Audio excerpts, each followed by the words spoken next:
The Language of Flowers by H. G. Wells. During the early Victorian revival of chivalry, the language of flowers had some considerable vogue. The Romeo of the mutton-chop whiskers was expected to keep this delicate symbolism in view, and even to display his wit by some dainty conceits in it. An ignorance of the code was fraught with innumerable dangers.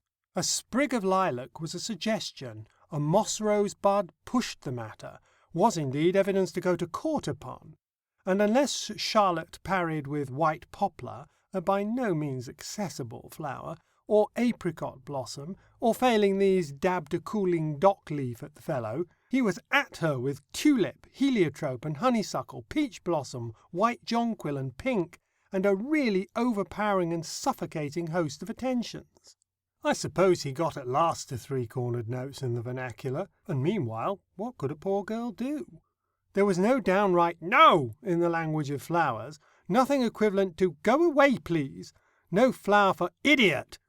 The only possible defence was something in this way: "Your cruelty causes me sorrow. Your absence is a pleasure." For this, according to the code of Mr. Thomas Miller, 3rd edition, 1841, with elegantly coloured plates, you would have to get a sweet pea blossom for pleasure, wormwood for absence, and indicate sorrow by the yew, and cruelty by the stinging nettle. There is always a little risk of mixing your predicates in this kind of communication, and he might, for instance, read that his absence caused you sorrow, but he could scarcely miss the point of the stinging nettle. That and the gorse carefully concealed were about the only gleams of humour possible in the language. But then it was the appointed tongue of lovers, and while their sickness is upon them, they have neither humour nor wit. This Mr. Thomas Miller wrote abundant flowers of language in his book, and the plates were coloured by hand.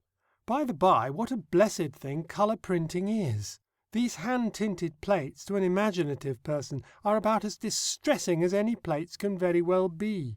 Whenever I look at these triumphs of art over the beauties of nature, with all their weary dabs of crimson, green, blue, and yellow, I think of wretched anæmic girls fading their youth away in some dismal attic over a publisher's, toiling through the whole edition tint by tint, and being mocked the while by Mr. Miller's alliterative erotics.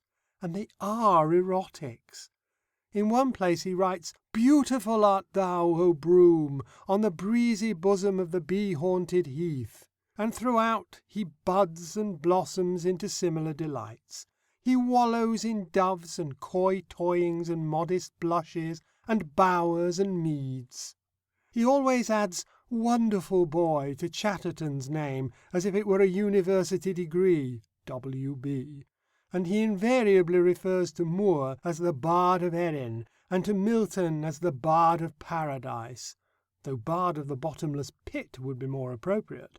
However, we are not concerned with Mr. Miller's language so much as with a very fruitful suggestion he throws out, that "it is surely worth while to trace a resemblance between the flower and the emblem it represents." A turn like that is nothing to Mr. Miller, which shall at least have some show of reason in it. Come to think of it, there is something singularly unreasonable about almost all floral symbolism. There is your forget-me-not, pink in the bud and sapphire in the flower, with a fruit that breaks up into four, the very picture of inconstancy and discursiveness. Yet your lover, with a singular blindness, presents this to his lady when they part.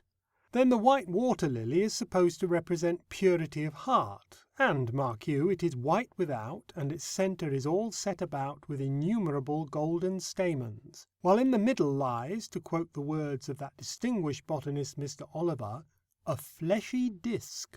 Could there be a better type of sordid and mercenary deliberation maintaining a fair appearance? The tender apple blossom, rather than pretence, is surely a reminder of Eden and the fall of love's devotion into inflated worldliness. The poppy, which flaunts its violent colours athwart the bearded corn, and which frets and withers like the second Mrs. Tanqueray so soon as you bring it to the shelter of a decent home, is made the symbol of repose. One might almost think Aimé Martin and the other great authorities on this subject wrote in a mood of irony. The daisy, too, presents you innocence, companion of the milk-white lamb, Mr. Miller calls it. I am sorry for the milk-white lamb. It was one of the earliest discoveries of systematic botany that the daisy is a fraud, a complicated impostor. The daisy is not a flower at all. It is a favourite trap in botanical examinations, a snare for artless young men entering the medical profession. Each of the little yellow things in the centre of the daisy is a flower in itself. If you look at one with a lens, you will find it not unlike a cowslip flower. And the white rays outside are a great deal more than the petals they ought to be if the innocence theory is to hold good.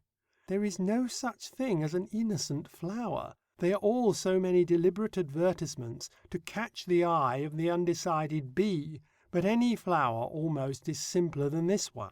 We would make it the emblem of artistic deception, and the confidence trick expert should wear it as his crest. The violet, again, is a greatly overrated exemplar. It stimulates a certain bashfulness, hangs its head, and passed as modest among our simple grandparents. Its special merit is its perfume, and it pretends to wish to hide that from every eye.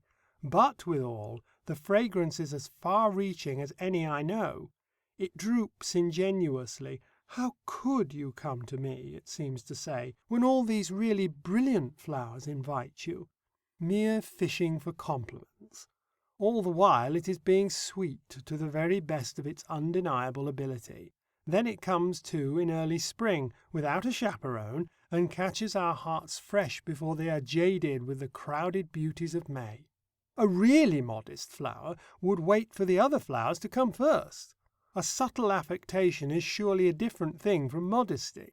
The violet is simply artful, the young widow among flowers, and to hold up such a flower as an example is not doing one's duty by the young. For true modesty, commend me to the agave, which flowers only once in 100 years, as one may see for oneself at the Royal Botanical Gardens. Enough has been said to show what scope there is for revision of this sentimental Volapük. Mr. Martin himself scarcely goes so far as I have done, though I have merely worked out his suggestion. His only revolutionary proposal is to displace the wind star by the wraith primrose for forsaken, on the strength of a quotation familiar to every reader of Mason's little textbook on the English language. For the rest, he followed his authorities, and has followed them now to the remote recesses of the literary lumber room and into the twopenny book box. From that receptacle one copy of him was disinterred only a day or so ago. 170 pages of prose, chiefly alliterative, several coloured plates, enthusiastic pencil markings of a vanished somebody, and, besides, an early Victorian flavour of dust and a dim vision of a silent conversation in a sunlit flower garden. Altogether, I think very cheap at twopence. The fashion has changed altogether now. In these days we season our love-making with talk about heredity, philanthropy, and sanitation, and present one another with Fabian publications instead of wild flowers. But in the end, I fancy, the business comes to very much the same thing.